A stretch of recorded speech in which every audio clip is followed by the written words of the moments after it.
¿Qué tal amigos? Muy buenas noches, bienvenidos a Hall of Famers. El día de hoy con un programa en el cual pues trataremos de tocar tres épocas distintas, tres épocas muy importantes para el fútbol americano, la NFL, tanto en los Estados Unidos como aquí en México y en Monterrey específicamente, que pues es donde radicamos la mayoría de nosotros.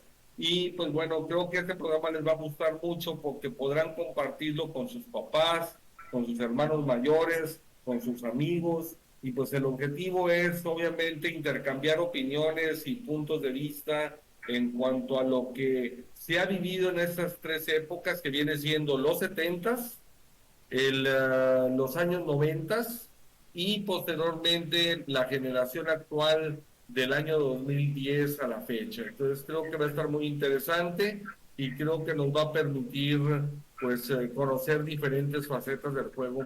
Me permito saludar primero a mis amigos y compañeros del programa. Empezamos con Isaac Benavides. ¿Qué tal? Buenas noches, Michuy, Charlie, César, estimado público.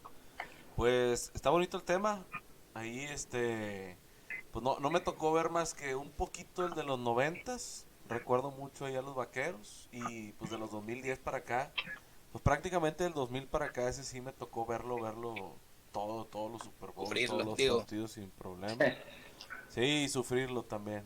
Empezamos, Con ojos llorosos. empezamos viéndolo fuertemente, justo sufriendo con la pérdida de los Raiders, compadre.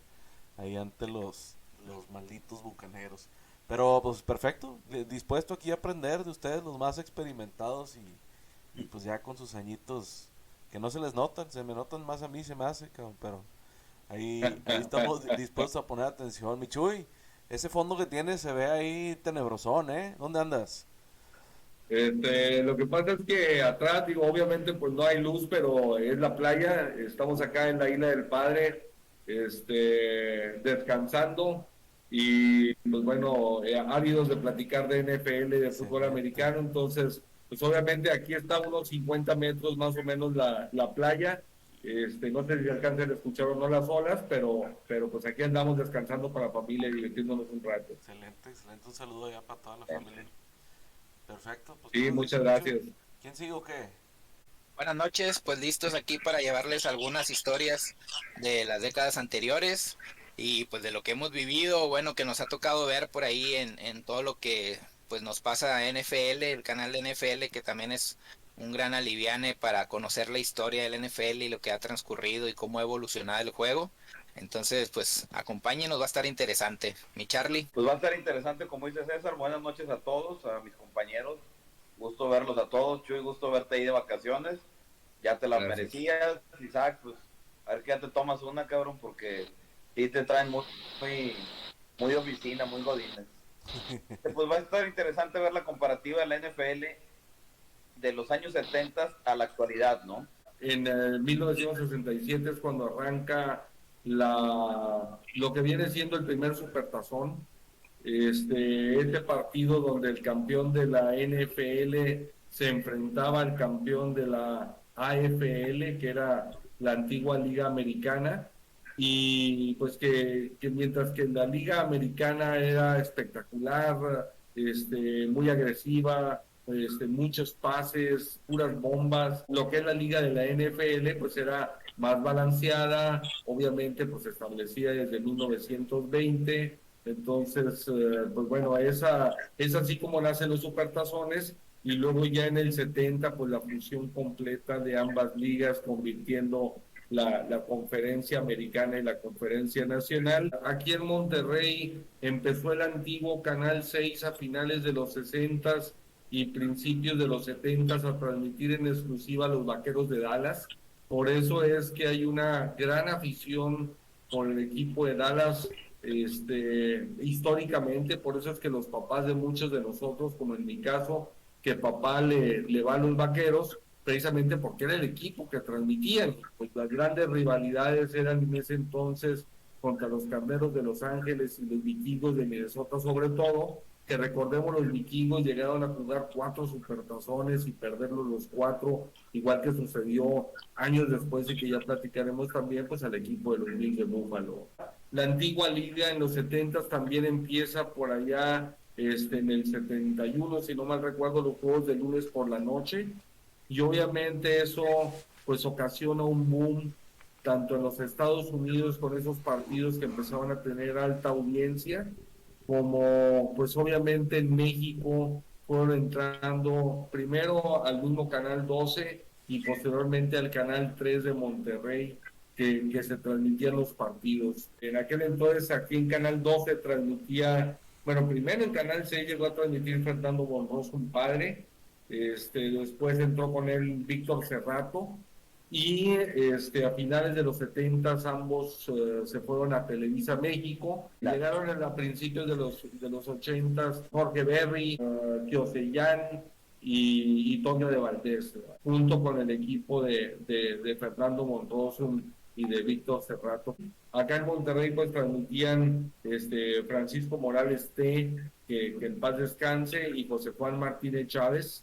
Entonces es así como nace a nivel de difusión del fútbol americano en general y de manera pues amplia, tanto en Monterrey como en México en general, y por eso es que la afición por los equipos populares de los 70, ¿sí? Estamos hablando pues de los Delfines de Miami, de los Raiders, los Vaqueros, los Vikingos y los Carneros en la nacional, y en la americana pues la dinastía monstruosa de los Acereros de Pittsburgh y la Cortina de Acero, que pues obviamente fue la que dominó principalmente los años 70. Y Carlos, tú que dices como que una parte de los 80s, pues más o menos un contexto de lo que viviste en eso y cómo disfrutabas de niño el fútbol americano. Mira, es bien raro cómo empecé a disfrutar el deporte, ¿no? Yo, de cuenta, empecé por Canal 28, hoy TV Nuevo León, donde estaba Fernando Bonroso. Me tocó vivir la rivalidad de Gigantes de Nueva York contra 49 de San Francisco. Los Vaqueros de Dallas todavía tenían una racha en picada. Entonces estaban metiendo mucha televisión de San Francisco en Canal 28. Creo que eran 2 partidos, el de las 12 y el de las 3. Si mal no recuerdo, a lo mejor me gana me falta memoria para el momento. Sí, eran 2, ¿verdad? Era sí. Lo que ahorita ves en Televisa lo ves en Canal 28, entonces era lo emocionante. Ya después de ahí, pues la voz de Don Fernando es histórica. Ese me lleva durante un buen trayecto hasta que se empieza a comercializar en Televisa, se empieza a comercializar en TV Azteca y se va perdiendo lo que era TV Nuevo León o Canal 28 en las transmisiones. Desaparece por un tiempo Fernando Bonroso, pero mis mejores transmisiones de niño fueron con Fernando Bonroso. Creo que Televisa en ese momento ya traía directamente los Vaqueros de Dallas y TV Nuevo León o Canal 28 traía 49 Gigantes, un poquito más sorteado. De hecho, por ahí yo empiezo 87, 88, después del Super Bowl de Bengalíes contra Niners. Entonces, al principio dices, bueno, pues ahí estoy viendo la historia de Montana, ¿no? Y te va gustando. Me toca un momento por el 90-91, no recuerdo bien, que precisamente en Canal 28 tuve ese flachazo donde desde aquí soy, aquí me quedo, ver un juego ver un juego de nieve con los colores verde y amarillo de los empacadores de Green Bay, con Dan Majkowski de quarterback y Sterling Sharp de receptor, si mal no recuerdo. Entonces me empecé a idolatrar un chorro a Majkowski, a los Packers, pese a que los pasaban nulamente en la televisión, solo para enterarme que al año siguiente Majkowski se lastima el tobillo y entra un chamaco llamado Brett Favre, y de ahí pues me aviento toda la historia, ¿no? Y yo creo que pues todos tenemos, y les quiero preguntar a mis compañeros, ¿cuál es el momento que te hizo flash y que digas, este es el equipo que me va a acompañar toda mi vida, ¿no? A mí fue la nieve y ver los colores de Green Bay, que a mis compañeros Raiders y a ti, Chuy, ¿cuál fue el momento que dijiste, esta es mi camisa y con este equipo me voy? Yo la tengo bien clara, a mí fue viendo entré a jugar ahí en Águilas cuando estaba en sexto de primaria. Y ahí ya me clavé, ahora sí ya de lleno con el fútbol americano. Antes veía ahí de repente a los Vaqueros, a Green Bay, a Denver, ahí con mis tíos, porque todos son bien vaqueros y otro le va ahí a Green Bay. Pero mi papá le iba a los Raiders, pero pues no, o sea, yo nada más de repente veía ahí en una carne asada un partido. Entré ahí a Águilas a jugar y pues dije, pues le voy a los Raiders, pues vamos a ver qué pedo. Porque pues ya le iba a los Raiders, o sea, no iba a escoger otro equipo nada más así por moda.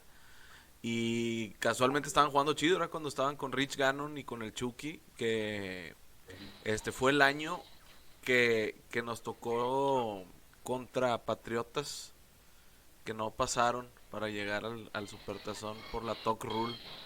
Pero pues es que toda esa temporada, o sea, y todo eso, lo que fue la Talk Rule, o sea, fue otro. O sea, ya, si viviste eso y ya te quedaste ahí, o sea, ya no te vas a mover de ahí de los Raiders, güey. O sea, ya.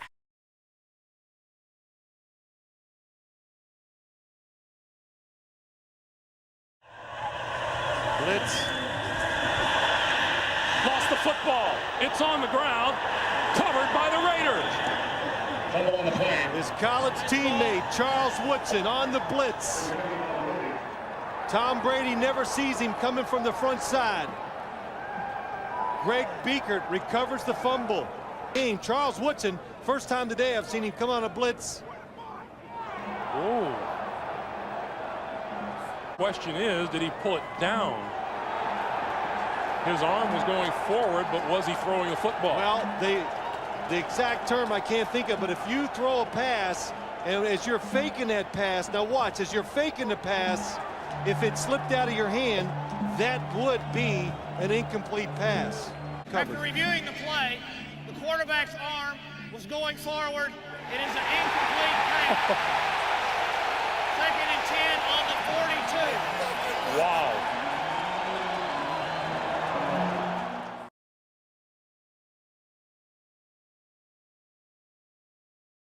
Ni modo. Y el año siguiente llegamos a Supertazón y te gana el que era el coach de nosotros. O sea, ya, güey. O sea, ya de ahí todo ha sido una debacle y hasta la última temporada buena que tuvo Carr, que iba para MVP y luego se le rompió la pierna.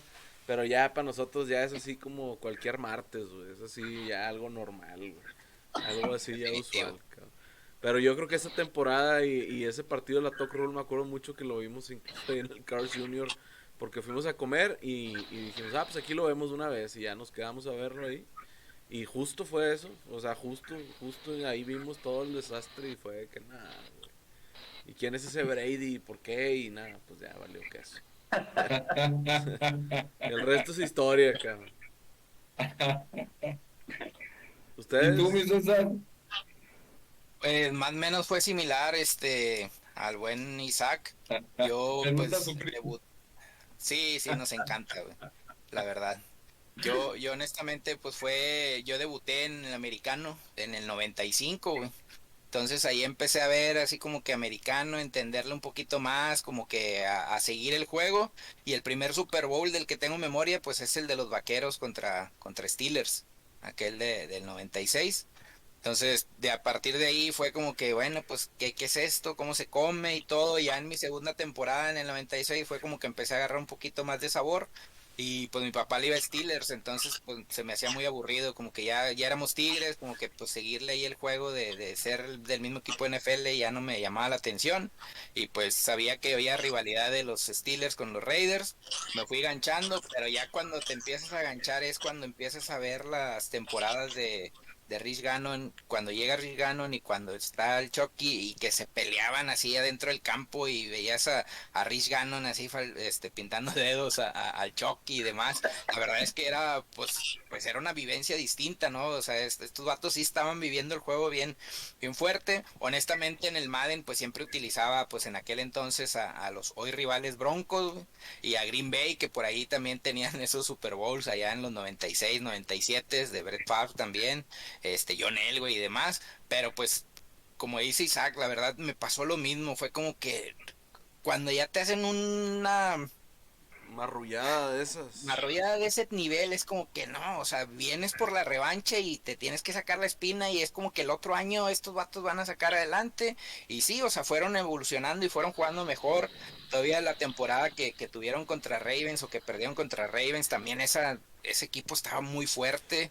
Entonces, pues eran buenos años, ¿verdad? Ya después de ahí, después de la era de Gannon, pues ya. Eso no importa, esos años haz de cuenta que ni existen. Sí, no existen, güey. De hecho, no los vamos a hablar ni siquiera hoy, güey. De Rich Gannon hasta acá, yo no voy a tocar nada de los Raiders. De Rich Gannon hasta acá. En este programa no. No es de Exacto. tristezas, este no es de tristezas. ¿Cuál fue tu amor a primera vista con la estrella solitaria, Chuy? Empecé a ver a los Vaqueros, la imagen de Tom Landry y de Roger Staubach y lo que transmitían. Digo, en el caso de los Vaqueros tenemos que recordar todo lo que simbolizaron. O sea, tuvieron un montón de jugadores, primero como Landry al frente del entrenador, la imagen que tenían con una estrella, el uniforme plateado con blanco y con azul. La verdad de las cosas es que era como que todo era símbolo de pureza, perfeccionamiento, repeticiones, porque como he dicho yo siempre siempre le he hecho mucho hincapié a mis hijos mismos y a los muchachos que han estado conmigo en los equipos de trabajo a través del tiempo. La vida es de repeticiones, sí es cuestión de práctica, y en la NFL más que ninguna otra cosa es una cuestión de ejecución, sí es planear y entrenar y luego ejecutar. Y entonces los Vaqueros, y tenían una mente maestra como Tom Landry, que hizo la formación flex. Recordemos aquello, cómo era artístico verlos incluso llegar a la línea de golpeo y ponerse en down y luego, hacer los pasos distintos para poder arrancar la jugada. Él regresó a la formación escopeta, que allá se había usado como en los 50 o algo por el estilo. Entonces, todo lo innovador, muchas innovaciones del juego surgen en los años 70. No nada más, como dije, con el Supertazón, la realineación de las conferencias, el nacimiento de las conferencias, la llegada de los Bucaneros de Tampa Bay y los Halcones Marinos de Seattle a la liga en el 76. Entonces, todo eso empieza a surgir. Hubo las primeras pruebas de repeticiones instantáneas, hubo bastantes evoluciones del juego. En ese entonces eran 14 partidos, sí, ahora ya vamos en 17. Entonces, eran temporadas de 14 juegos, que la meta era llegar a 1000 yardas por tierra. Sigue siendo, entre comillas, la misma meta ahorita, y estamos hablando de 3 juegos más, y estamos hablando de pelados mucho más atletas. Claro, pero ahora hay muchos más pases. Ahora hay muchos más pases que antes. Es correcto. O sea, ahora es un juego mucho más aéreo que antaño.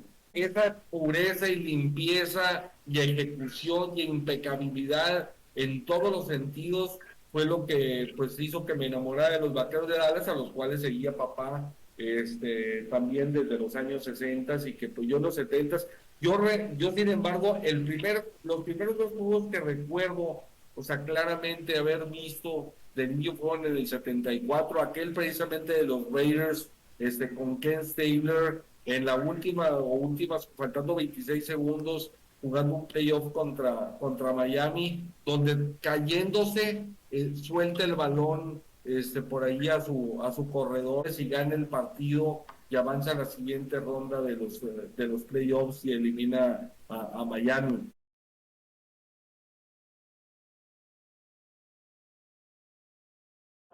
.35 seconds left. First and goal for Oakland. They trail 26-21. The promised land is 8 yards away. Branch to the left against Stuckey. Biletnikoff to the right against Foley. That's a pass, goes Stabler. Looking. He runs. He's at the 15. He throws. It is a touchdown Raiders. Touchdown Raiders. I can't even see the receiver. Clarence Davis. It looks like Clarence Davis. He's being mobbed. Stabler was hit as he threw. He was falling down. Stabler threw the ball in a loop. I still can't tell. Is it Davis? I thought it was. It is a touchdown. everybody in the booth. Yes, here it is. Davis got it. Everybody in the booth believed with me it was Davis, but he went down in a heap of tackler. The conversion is good. But now there are 26 seconds left, and you and I know what 26 seconds means.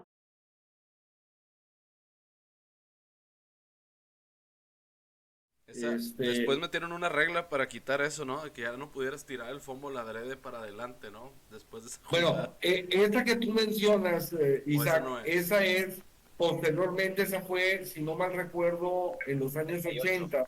No, fue en el 78. El 78. Ándale, Fue la de Dave Casper, que Dave Casper se fumblea el balón y Dave Casper se lo lleva empujando y aventándolo y hasta que llegan a la zona de anotación. Recuerdo que hasta el pollo de San Diego de espalda se va al suelo sin creer lo que había sucedido, ¿verdad? Oye, ahorita hablando del ¿no? pollo, O sea, de ahí salió esa regla, la Holy Roller. Sí. And that is dangerous. Bradshaw comes wide to the right. Bradshaw wide to the right. Stabler back to throw. Stabler now being harassed for the first time and gets rid of the ball.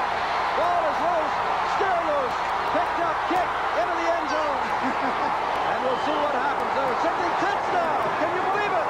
Touchdown Raiders. Touchdown Raiders. That's almost unbelievable. You will not believe the replay when you see it. The ball was ruled not a forward pass, but a fumble by Stabler, which should have given the ball up. But it was kicked around and wound up in the end zone. There is no time left on the clock. They've still got to kick the extra point. It is 20-20. If he makes it, the ball game is over. The Raiders win it. If he doesn't make it, we go into overtime. The crowd wondering how such a thing could happen. The kick is up and good, and the Raiders have won it. Oakland wins it 21-20 on an unbelievable play. This one will be relived forever.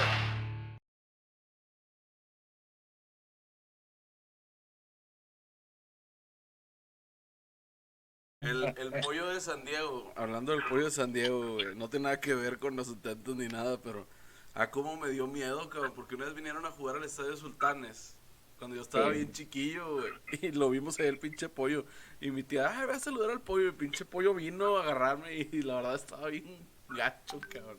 Y me acuerdo, pues yo tenía como 3, 4 años, güey, pero me acuerdo mucho eso del pinche pollo de San Diego, güey. Era Mets contra Padres, si mal no recuerdo. Sí, Era el 2000, de hecho, ¿eh? ¿El qué? Era el 2000. ¿Fue en el 2000? Mets contra Padres en el 2000. No, es que no pudo haber sido en el 2000, güey. Tuvo que ser antes. 2002, algo así, ¿no? No, mucho antes, güey. Yo estaba bien chiquillo, güey. Yo en el 2000 ya tenía 12 años, güey. Ahí lo busquemos. Al rato lo buscamos, al cabo que es de béisbol, ese no importa, güey. Pero bueno, sigamos con la NFL. Entonces, pues el pollo de San Diego se va de nylons cuando los Raiders hacen la jugada que estábamos mencionando ahí que va a meter el Chuy. Oye, ahí en los 70s, Chuy, en los 70s también es esta jugada la de Steelers. Sí, la Inmaculada, sí, señor.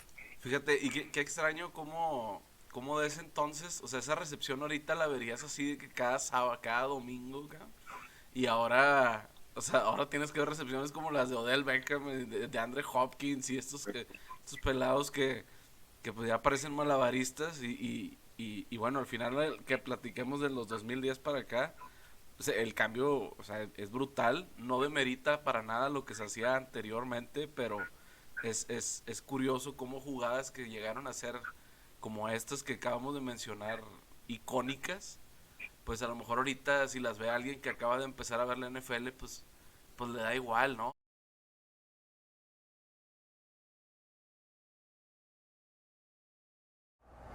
Last chance for the Steelers. Bradshaw trying to get away. And his pass is broken up by Tatum. Tipped off. Franco Harris has it. And he's over. What? Franco Harris grabbed the ball on a deflection. 5 seconds He grabbed it with 5 seconds to go and scored.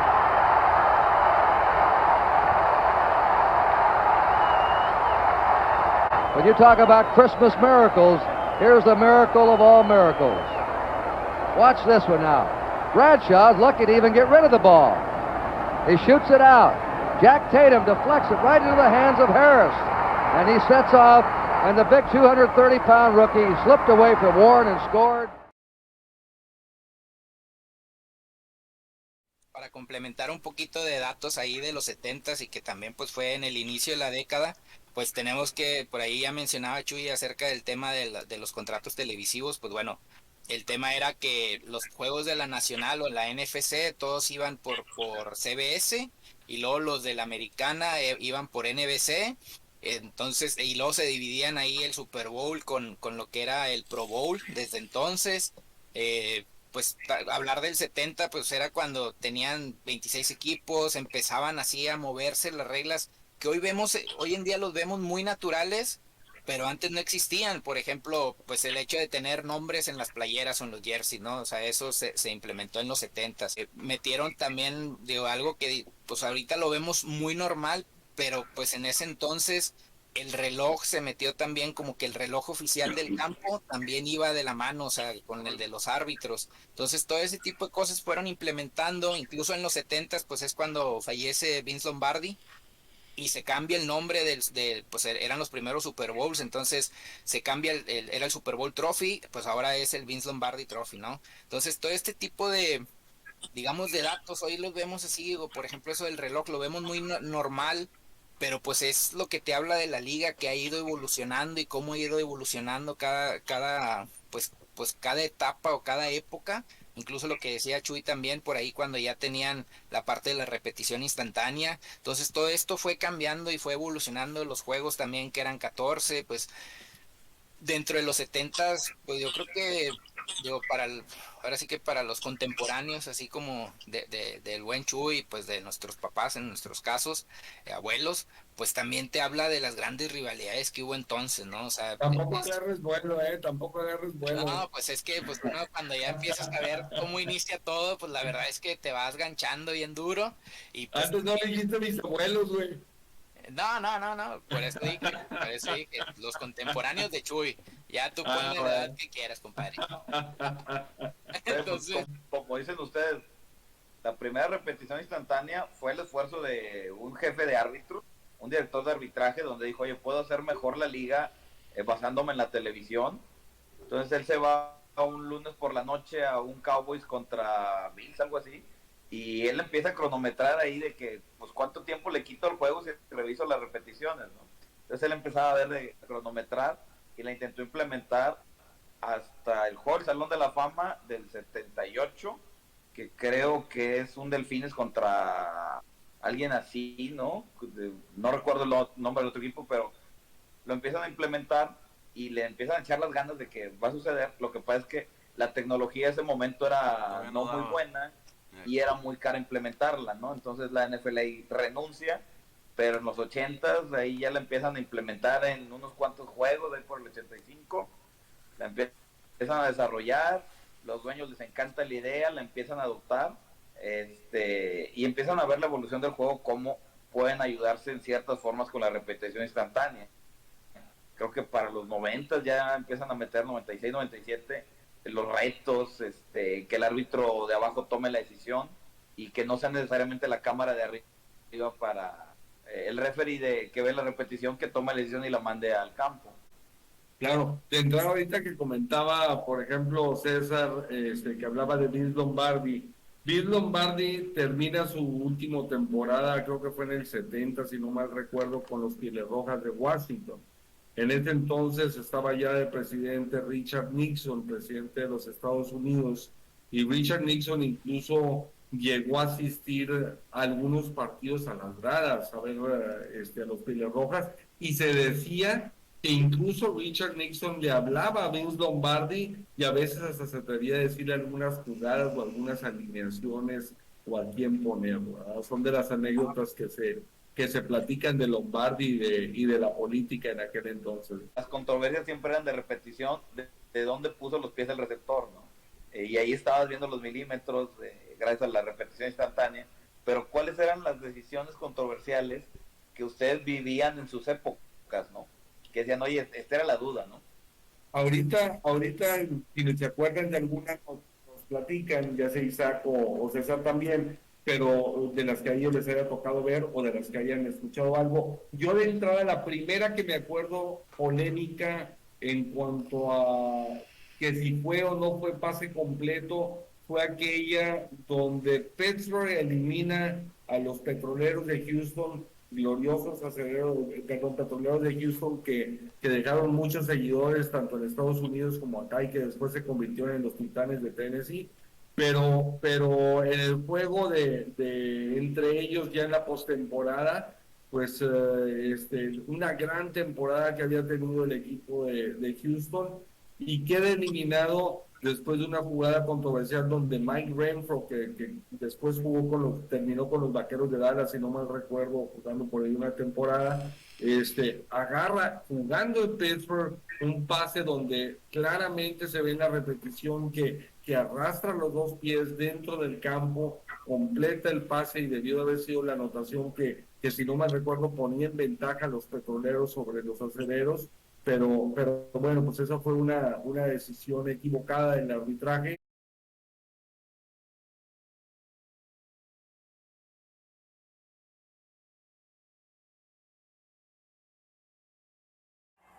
With a minute and a half remaining in the third quarter, the Oilers 6 yards away from a tie.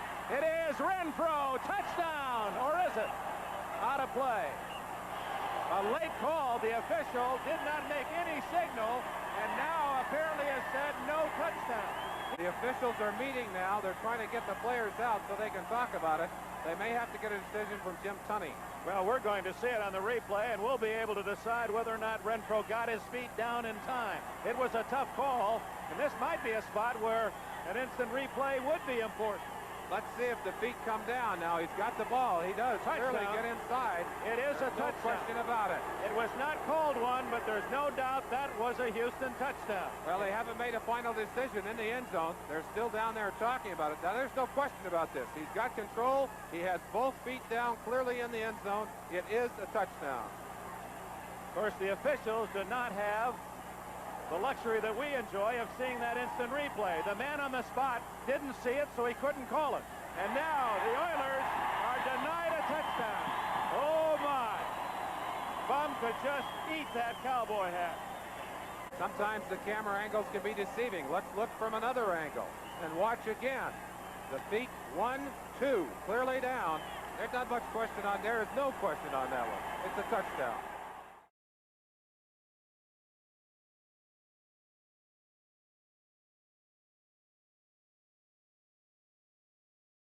¿Qué decisión los marcó? Creo que Isaac la quitó cruel y César, no sé, o sea, ¿qué dudas? Yo me acuerdo mucho de una de Arizona contra Pittsburgh, güey. Que creo que fue San Antonio Holmes, ¿no? Que la agarró, pero que la neta no pisó y se las dieron. Y con eso valió que eso ahí el equipo de los Pájaros Rojos, que es un equipo que le tengo estima. Tengo familia allá en Phoenix y no sé, también ahí siempre me cayó bien el buen Fitzgerald y pues nomás no se les hizo. Isaac, ¿qué posición jugaste en la Fine? ¿Era todavía Fine? Yo dobleteaba al principio a la defensiva y a la ofensiva y luego después dobleteaba de receptor y de free safety. Ya cuando le entendía más al pedo. Estaba chido porque era free safety, fue la que más me gustó y ahí me quedé ya las últimas temporadas porque me gustaba más poder tener la visión del campo, leer la jugada, bajar, subir, interceptar, estaba más chido, la verdad. Yo quiero compartirles mi jugada controversial, lo que me acuerdo así de las que me marcaron, sobre todo por eso de que pues, eran mis primeros años viendo el americano, y fue la de, ahorita Chuy hablaba de los Petroleros. Bueno, ya cuando dejaron de ser Petroleros hubo la jugada aquella de los Titanes contra los Bills de Búfalos, si se acuerdan, el milagro en la Ciudad de la Música. La que aventaron el pase hacia atrás. Sí, en un regreso de kickoff, esa jugada, o sea, para mí fue demasiado tiempo en el que se repeticiones y repeticiones y repeticiones, y hoy ves la jugada y honestamente es muy difícil decir que se equivocaron. O sea, es como que ay, güey, no hay un ángulo hacia el final del día que te diga que sí se equivocaron. Obviamente todos nuestros amigos Bills, ellos dicen y juran que estaba adelante, ¿no? Que el pase fue lateral, o sea, hacia adelante, no fue lateral. Entonces esa fue una jugada muy, muy controversial de las primeras que me acuerdo. También la que decía Isaac, pues fue muy memorable. Eso, pues por lo que les decía ahorita, pues mi papá le va a Steelers, entonces por ahí estábamos viendo Super Bowl y demás. Entonces esa de Titanes, y sobre todo que los Bills venían, pues ahora sí que pues, bien encaminaditos. Entonces, pues fue muy sorprendente y fue muy, o sea, el tema de ir abajo, aventarte esa jugada de cruzar el balón todo el campo de lado a lado, no, fue una cosa de locos, la verdad.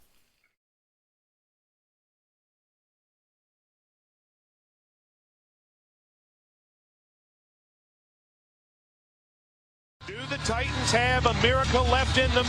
If they do, they need it now.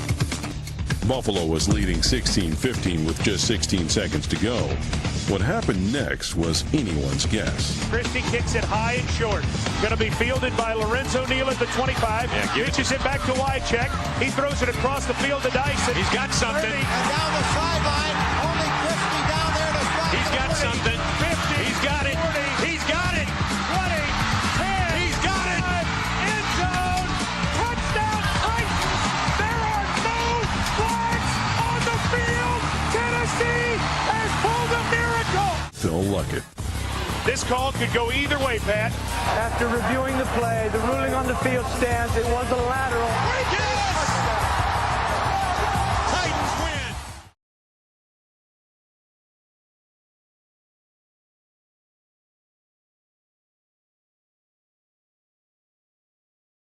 Pues esa rivalidad también, recordemos a mediados de los 90s, que también hubo un partido de Petroleros contra Buffalo, que regresa Buffalo con Frank Reich al frente, que había entrado a reemplazar a Jim Kelly, y que regresa de un 35-3, si no mal recuerdo, a ganar 41 solamente. Así es, digo, un partidazo impresionante, también de los juegos ya memorables y todo ese ya de los años 90.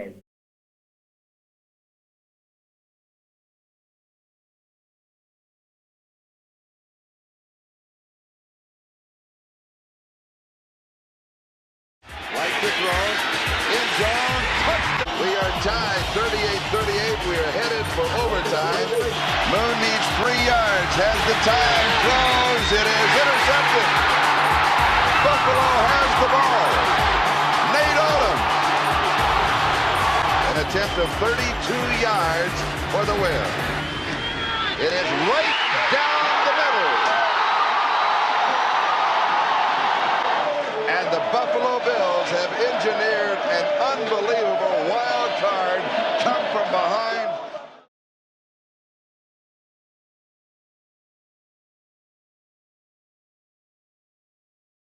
No sé, César, ¿qué tú en tu posición que jugaste en general, o hablando de las líneas ofensivas y defensivas, qué cambios son los que más te han llamado la atención o crees que han afectado o beneficiado el juego?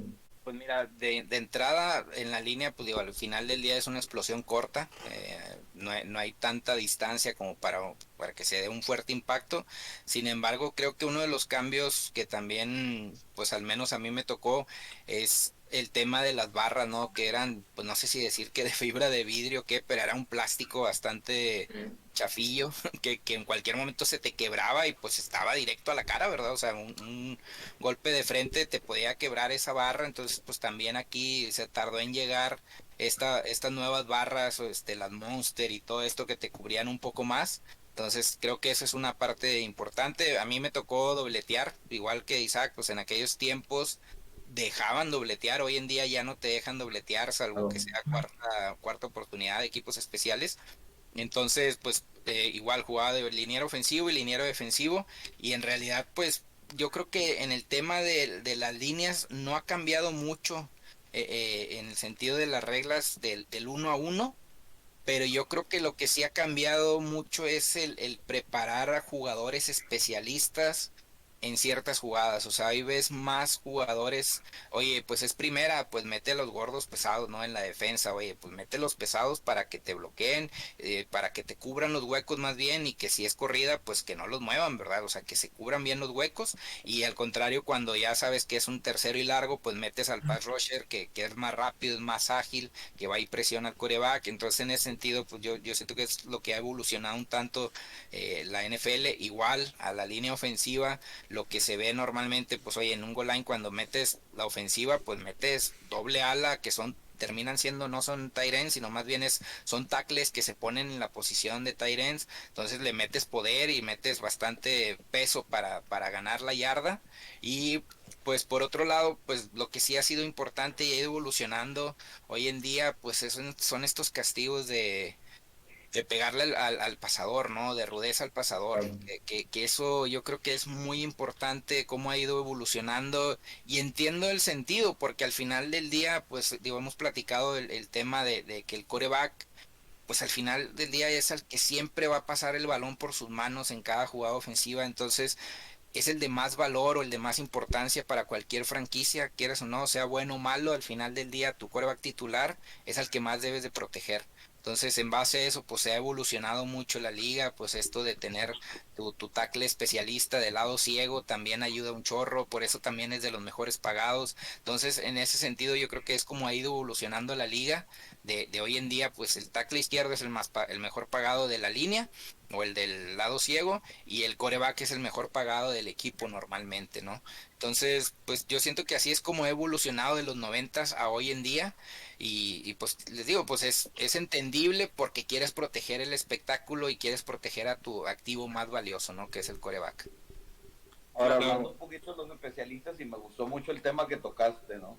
Recuerdo cuando yo empiezo a ver, todo equipo tenía que tener su quarterback su corredor y su corredor de poder, ¿no? Y era obligatorio tener tu corredor de poder. A lo largo de estos años y estos últimos, los corredores de poder han ido desapareciendo, cabrón.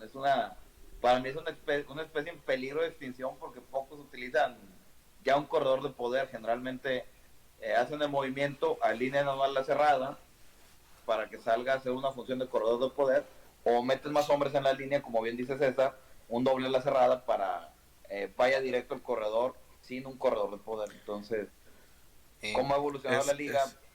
Fíjate, ese cambio, hay unos equipos que todavía utilizan. Por ejemplo, San Francisco tenía ya al Juszczyk, que de hecho venía de Raiders también usaba corredor de poder hasta hace algunos años, y yo creo que se transformaron esos jugadores que eran corredores de poder en tight ends, los que podían atrapar bola, porque ahora se necesita ser mucho más versátil como corredor, y a lo mejor como corredor no te conviene un corredor tan pesadote y que atrape bola, pero sí te conviene de tight end para que te haga función de bloqueo y aparte pueda salir a atrapar. Entonces probablemente ahorita los tight ends serían el equivalente en cuanto a físico y destreza. Correcto. Que pudiese ser un corredor de poder que atrape bola. Y pues la verdad es que te va mejor como tight end, la verdad, en la liga, que como un corredor de poder especializado nada más en eso. Yo te diría que el último, así de los últimos años, el único que yo veía como un perfil más similar al de un corredor de poder que es como la posición que yo llamaría. Ándale, un fullback que realmente no era fullback, que era corredor realmente, halfback también lo metía, o sea, era el de todas las yardas, era el Jerome Bettis. Bueno, yo diría que Jerome Bettis. Mike Alstott, yo pensaba que Mike Alstott, compadre. Pues pudiese ser. También. Estamos hablando de que en los 70s todavía había un Kansas City o una Miami que utilizaba 3 corredores atrás, ¿sí? Entonces, algo que pues ya nada más ellos permanecieron usándolo durante parte de los 70s, pero después desaparece, se baja 2, y ya después, bueno, pues como dice Isaac correctamente, llegan los alas cerrados y todo cambia. No sé en tu caso, Isaac, hablando de la posición, la parte de atrás, o sea, la zona profunda, tanto los esquineros como los safeties, fue lo que mencionaste ahorita, ¿no? Sí. Que habías jugado esas posiciones. ¿Cómo ves la evolución de los 90s, que empezaste a ver o disfrutar las finales del fútbol americano con la época actual? O sea, ¿cómo ha evolucionado o qué cambios principales has visto? Yo creo que mayormente, bueno, de entrada, para ser un corner en esta liga hoy por hoy, tienes que estar en la élite así prácticamente del equipo en cuanto a tu atleticidad y reacción y lo demás. ¿Por qué? Porque el cambio no tuvo que venir realmente por la defensiva, tuvo que venir porque los receptores pues cada vez son mucho más rápidos, más ágiles y de otro tipo de peso también, porque súmale que antes los receptores eran como los ligeros del equipo, o sea, ahora ya tiene receptores como Julio Jones, como lo fue en su momento, pues, bueno, ahí tienes también a AJ Brown, que ahora van a estar en el mismo equipo, Megatron también, o sea, ya tienes monstruos que son ágiles, pesados y que atrapan balón, y que no son tight ends. Y luego ahora súmale que te tienes que preocupar por el tight end también de que vaya profundo. Entonces, ahora ya los corners pues ya no son nada más así el chaparrito rápido del equipo, que todavía son pues bastante más compactos a comparación de los receptores, porque si fuesen más altos seguramente serían receptores en vez de ser corners, o sea, desde college, desde la universidad, de lo que quieras. Entonces dicen, oye, pues tú eres muy bueno y te vamos a poner, pero entonces pues en la defense, porque pues tienes reacción, tienes esto, pues atrapas balón, corres, esquivas y puedes seguir a los receptores. Pues sí, pero te mandan al baile con la que nadie quiere bailar, cabrón. O sea, prácticamente les toca la chamba más difícil, no tanto al safety, sino a los cornerbacks. Yo creo que sí cambió mucho.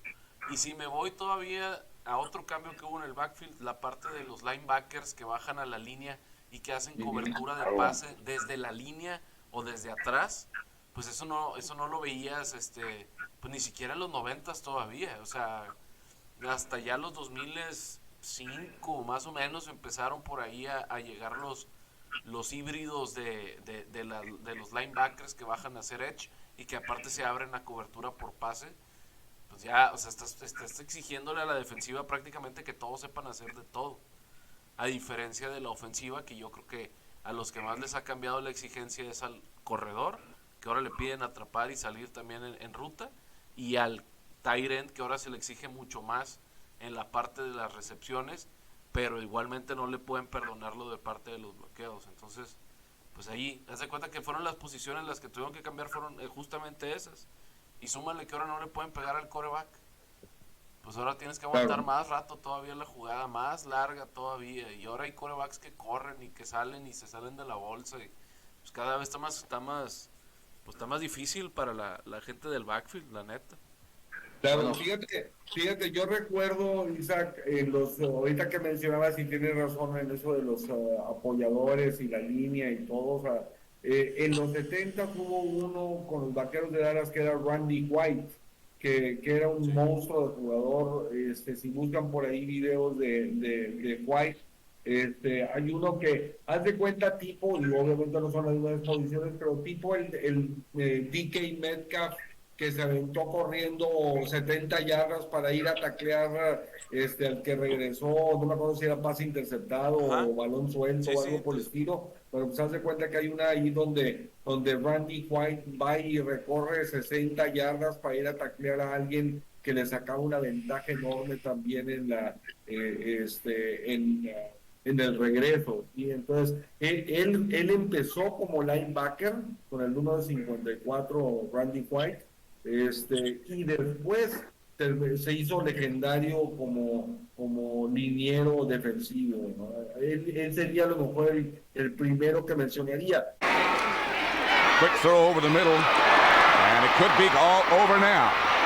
That's Scott Fitzke with the ball. Fitzke down inside the 10 to about the 7. And that time, Dallas came with a blitz and got burned themselves. There's Scott Fitzke. They said he wasn't fast enough. He ran a 9.600 in high school, but he had the soft hands. He's the one that made the end zone catch in the Sugar Bowl game when Alabama beat him. He has touch. And the blitz puts you in such a vulnerable position as a secondary man. That is Randy White that is running along and makes the tackle after playing the line of scrimmage. I don't believe I just saw that. ahorita que mencionabas y que hablabas también de receptores y de esta dualidad, etcétera, pues bueno, pues obviamente los últimos y más famosos que a lo mejor yo recordaría, pues obviamente Deion Sanders en los 90s, que jugando con Atlanta, con Dallas, bueno, jugó con 5 equipos, los Ravens, etcétera, pero San Francisco, pero que jugaba ofensiva y defensivamente, sí, y tal vez el último que tuvo un rol importante, si no mal recuerdo, era Troy Brown, aquel que jugó de receptor el número 80 con los Patriotas de Nueva Inglaterra, ya en los 2000, que Belichick en los primeros años de Brady lo puso de defensivo en una temporada casi completa, lo puso a jugar a la defensa también. Entonces son de los cambios así impresionantes, y yo les estoy, para que vean que también soy millennial, pues les estoy dando ejemplos de los 2000 y de los 90, ¿verdad?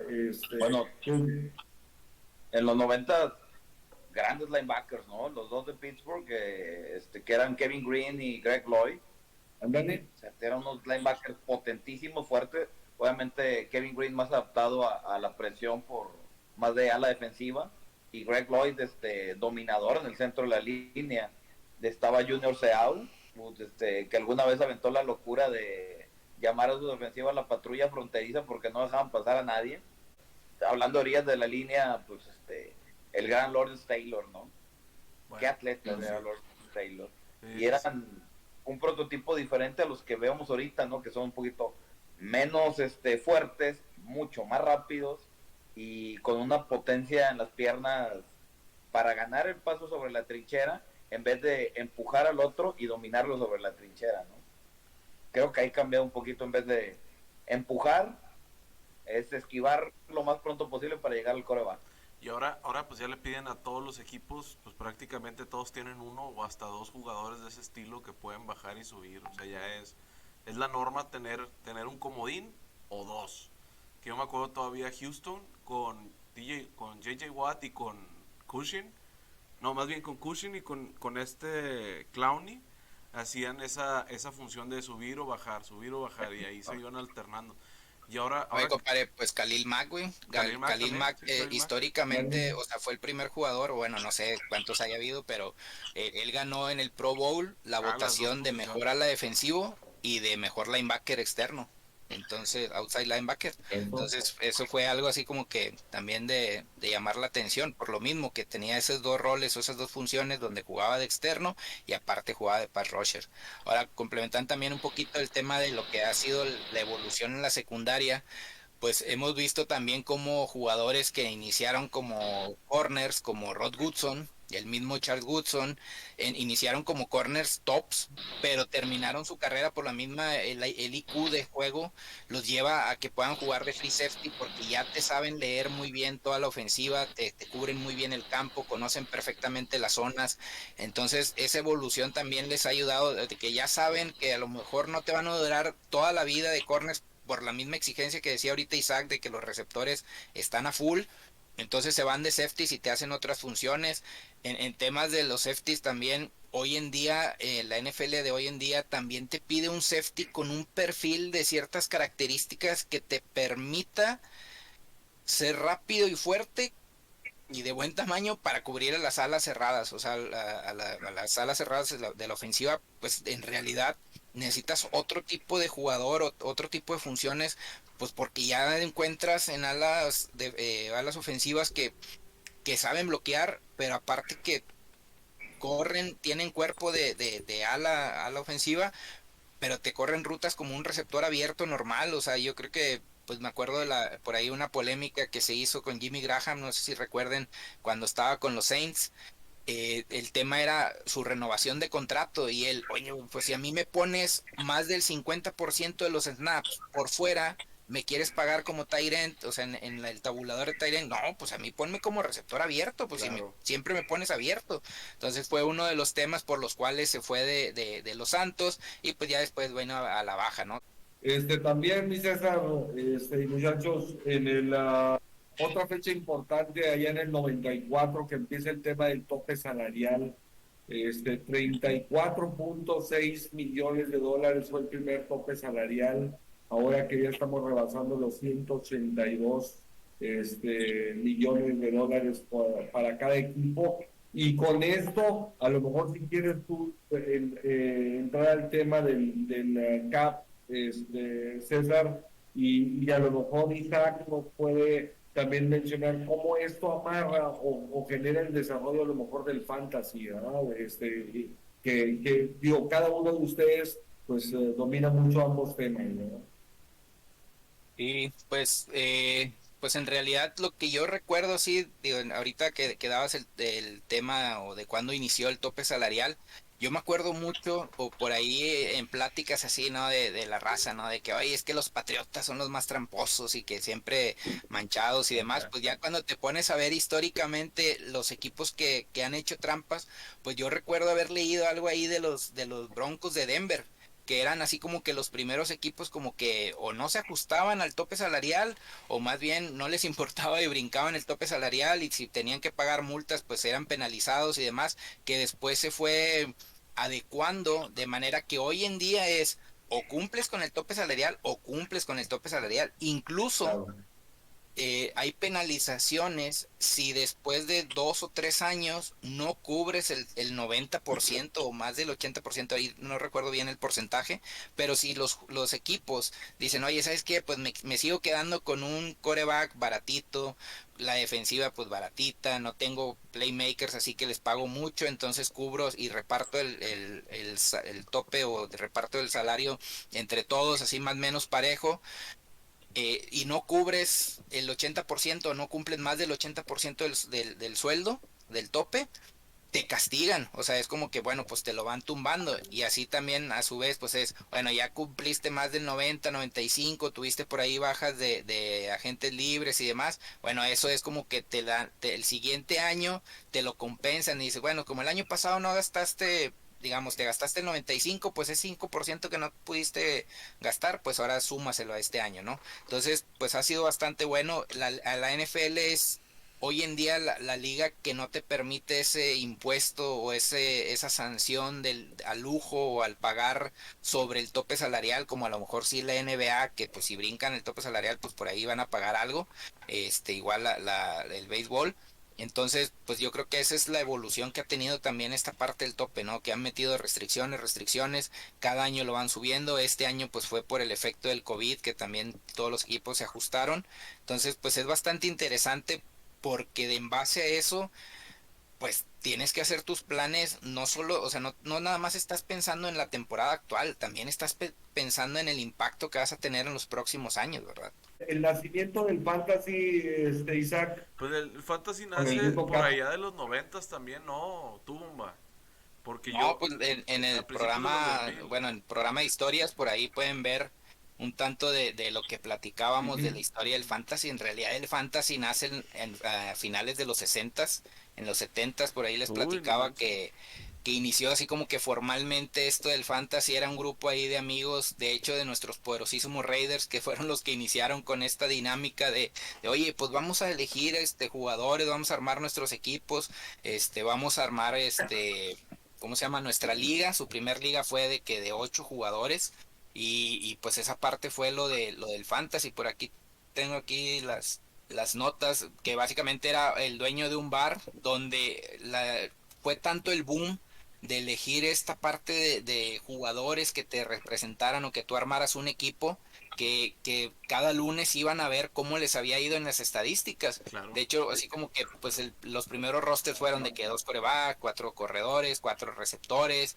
metían fullbacks, que en ese entonces pues sí tocaban más bola. Ajá. Hasta incluso pues metías equipos especiales, defensivos más bien.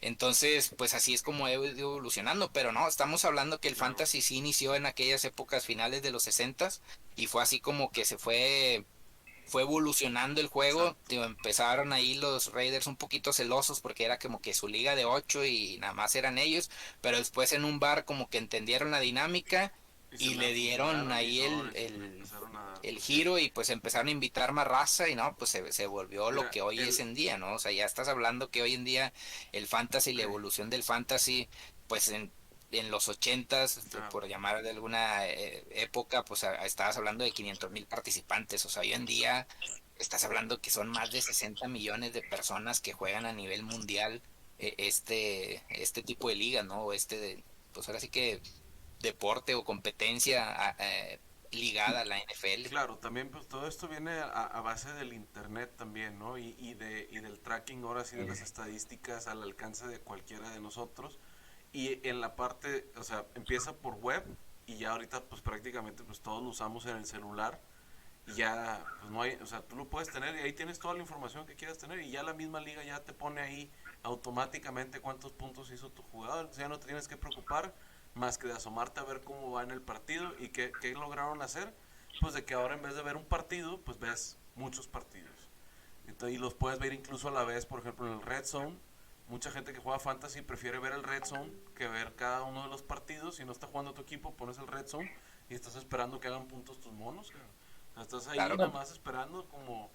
Pues es un juego, o sea, participas de alguna forma en el partido porque pues ahí estás tú también metido y sin tener que hacer apuesta en alguna casa de apuestas, pues tú mismo ahí con tus compas y con los jugadores que ya tiene cada uno. Históricamente George Blanda fue el primer jugador que te platicamos en el programa anterior, de ahí de historias, fue el primer jugador seleccionado. O sea, se brincaron por ahí a Jim Brown, según recuerdo, así como que, pues por lo mismo también de que pues al principio valían más los pases, a él le había ido bien el año anterior.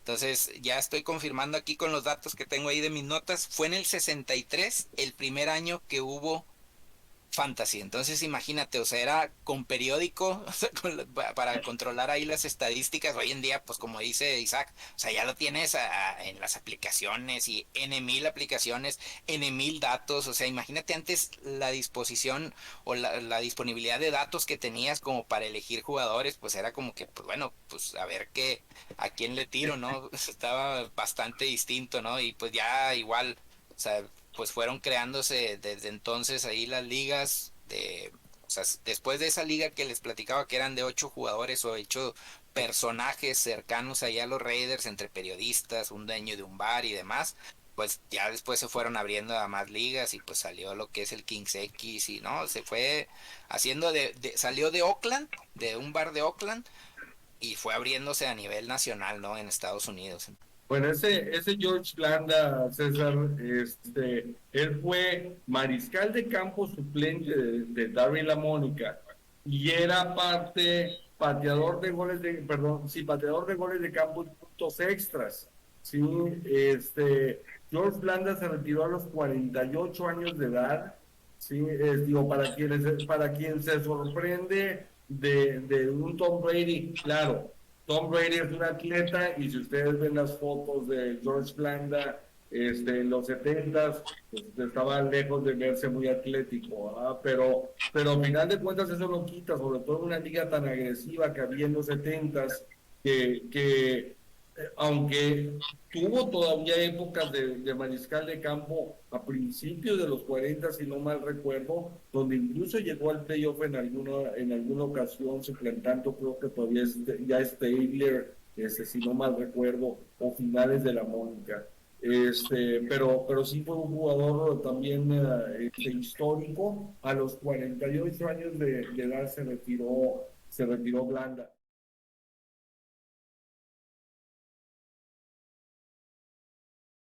Y a lo mejor antes de irnos a la ronda final, Carlos, también para pasarte el balón a ti, el tema de las conmociones cerebrales ya en los años 2000, pues creo que un punto medular de lo que es el nuevo fútbol americano y de lo que va a ser el futuro de la liga en diferentes aspectos, ¿no?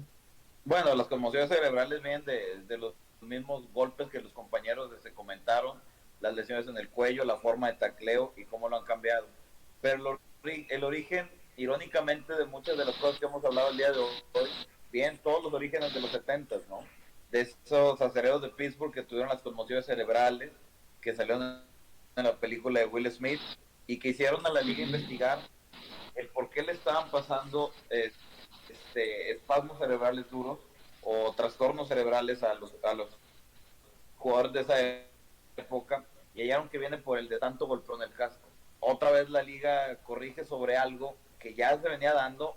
Lamentablemente los jugadores muchos fallecieron de esos aceros de Pittsburgh que se les hizo el estudio, pero la liga ha ido evolucionando para proteger cada vez más al jugador de un espectáculo más dinámico y obviamente la longevidad y salud de los mismos jugadores, ¿no?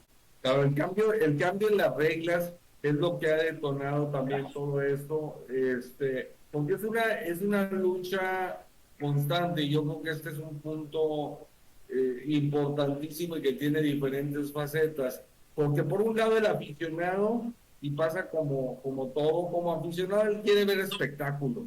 O sea, yo creo que todos extrañamos esos regresos de patada, que eran emocionantísimos, que desde los 70 veíamos al Zapatos Blancos Johnson festejando en la zona de anotación cuando anotaba su regreso de patada, moviendo las piernas hacia afuera y hacia adentro, ¿verdad? Entonces, los regresos de patada eran espectaculares. Se hicieron Tasker, hubo Bill Bates en su momento, hubo grandes jugadores especializados, Kelso de Búfalo, especializado en todo este tipo de partes del juego que extrañamos, ¿sí?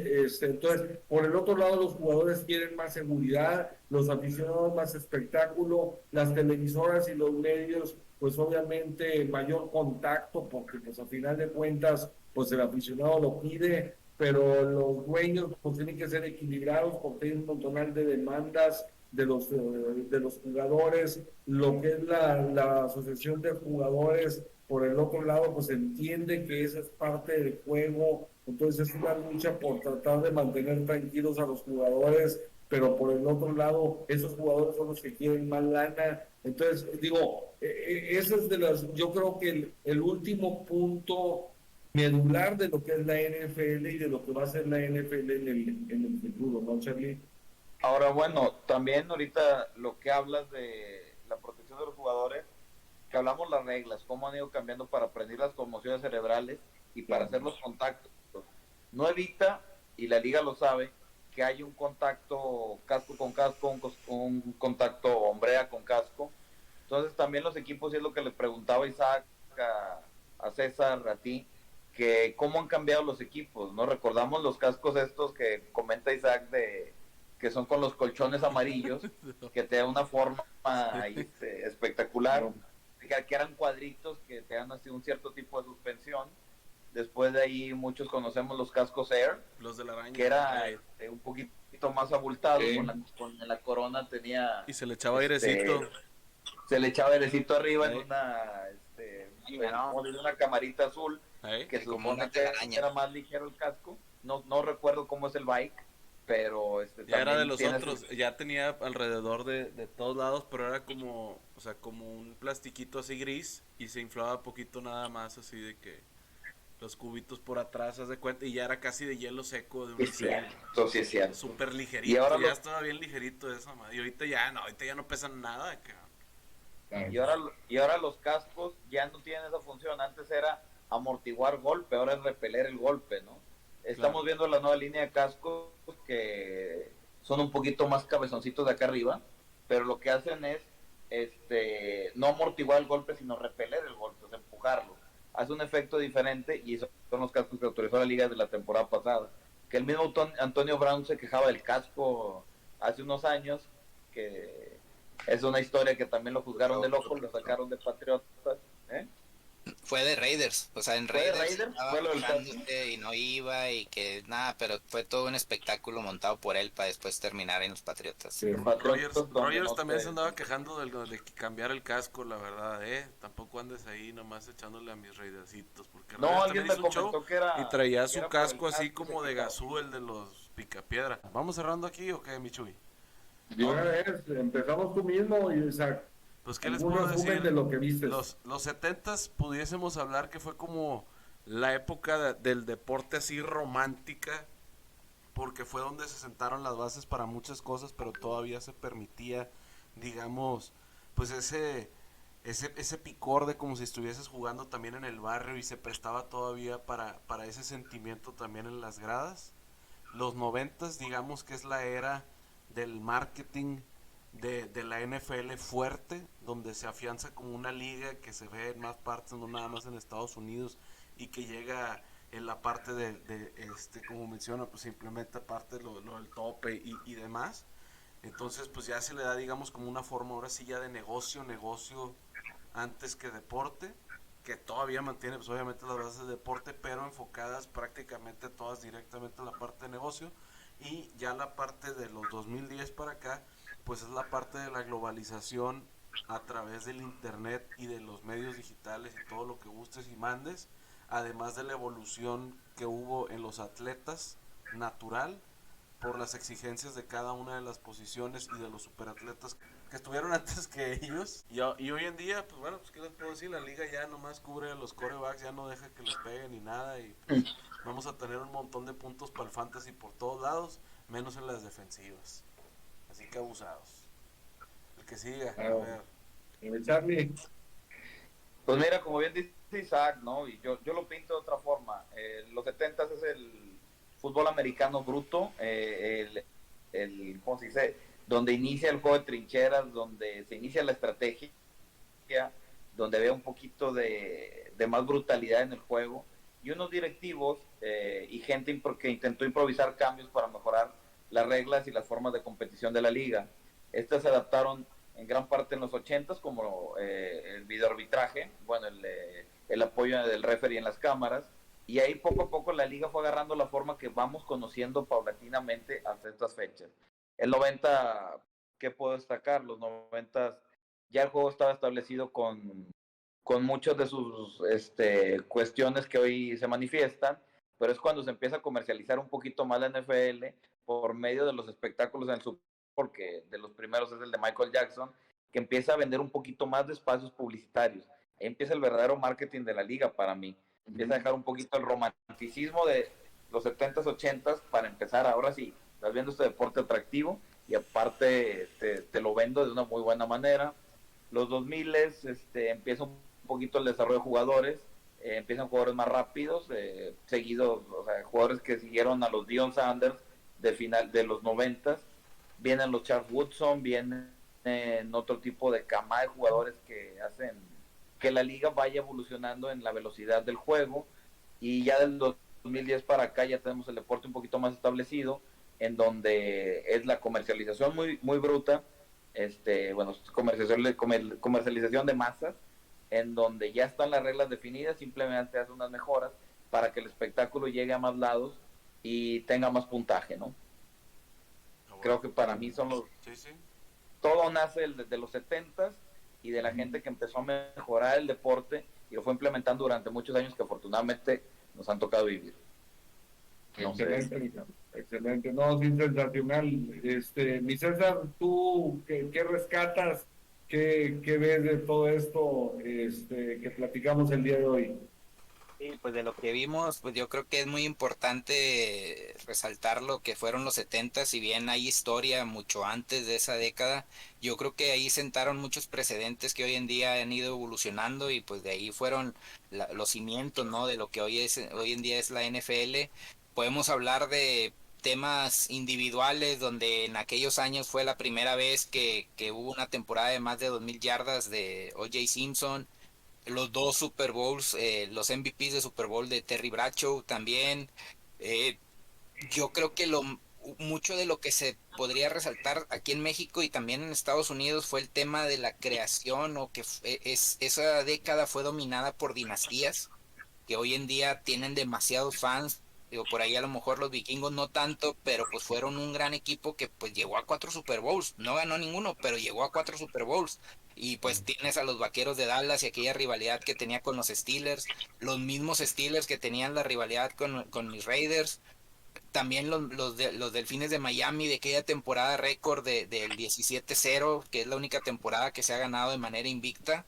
Entonces hay muchas cosas, la verdad es que pues quedaron jugadores históricos por montones, o sea, los equipos como Steelers, que pues puedes tener demasiados ahí jugadores, lo que ya decía de Bradshaw, pues también tenías jugadores de Raiders que pues eran pues de época, ¿no? Desde entonces, los coaches, o sea, estar hablando de las escuelas de Don Chula, de Chuck Noll, sea, de John Madden mismo, o sea, son mucha parte de la historia que tiene hoy la NFL, lo que hablábamos ahorita también de que en el 70, pues cuando se va a Lombardi, pues cambia el nombre del trofeo, parte de lo que fue la FC, NFC, desde ahí se consolidó, entonces mucho viene de los 70s, que te digo, pues ya cuando te pones a ver y a buscar, la verdad es que es bastante interesante.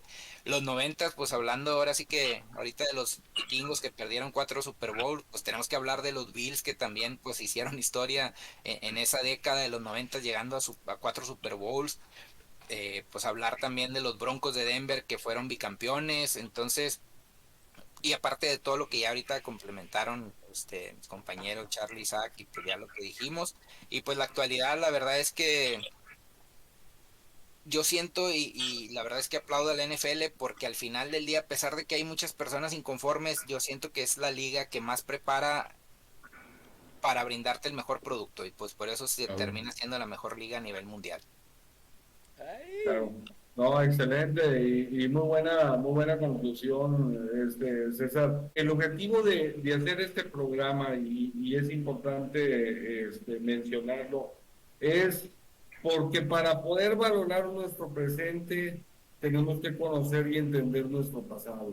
¿Sí? Y eso es en todos los ámbitos. ¿Sí?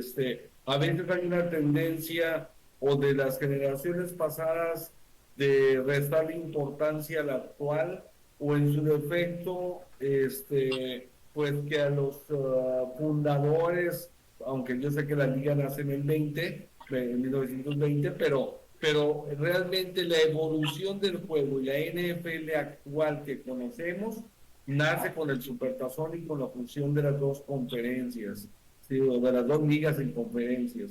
El programa, el objetivo que persigue también es que haya esa interacción entre, estamos hablando y a qué grado. Si hablamos del fútbol americano infantil en nuestra ciudad, es la época en que la FAIN tenía toda su fortaleza con los Pumas, con los Avispones, con Potros, con Águilas, con Halcones, o sea, los equipos que siempre fueron y han sido sólidos del fútbol americano infantil. Ya después, bueno, pues un montonal de cambios y de cosas a través de los últimos años.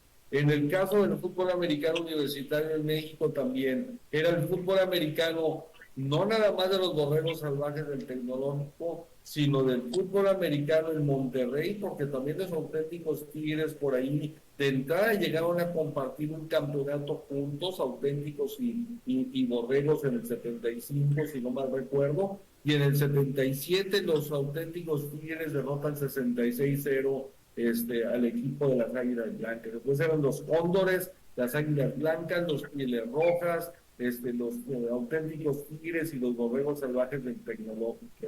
Y a nivel profesional, pues como ya lo mencionamos, es una etapa donde se establecen los primeros grandes cambios, donde se logran las primeras aficiones y rivalidades verdaderas, donde empiezan a surgir equipos y franquicias nuevas, que son las que conocemos en la actualidad, y donde desaparecen también, son los últimos años gloriosos de algunas franquicias que pues ahora recordamos con melancolía, ¿sí?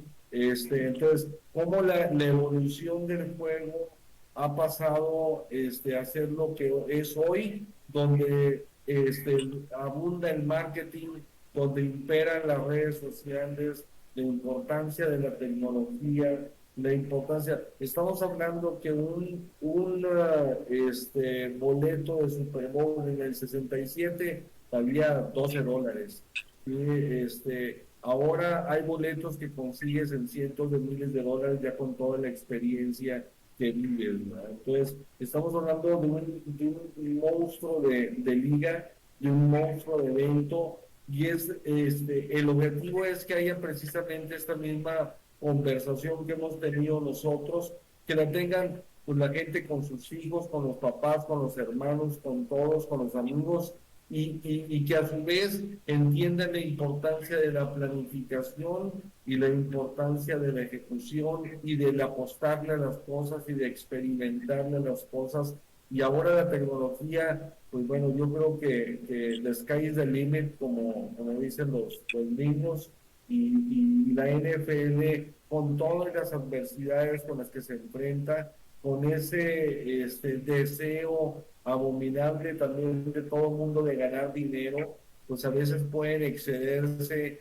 y cansar, ¿sí? Sin embargo, pues bueno, tenemos NFL de 12 meses, tenemos NFL de los 365 días del año, y para todas las edades, para todas las generaciones. Ahora vemos entrenadores o sea, directivos ya de tanto mujeres como gente de color, y obviamente también pues vemos cómo empieza a participar cada vez más desde los niveles infantiles en el fútbol americano colegial de la NCAA y luego en el profesional. Pero pues bueno, muchachos, pues la verdad es que ha sido un programa bastante interesante.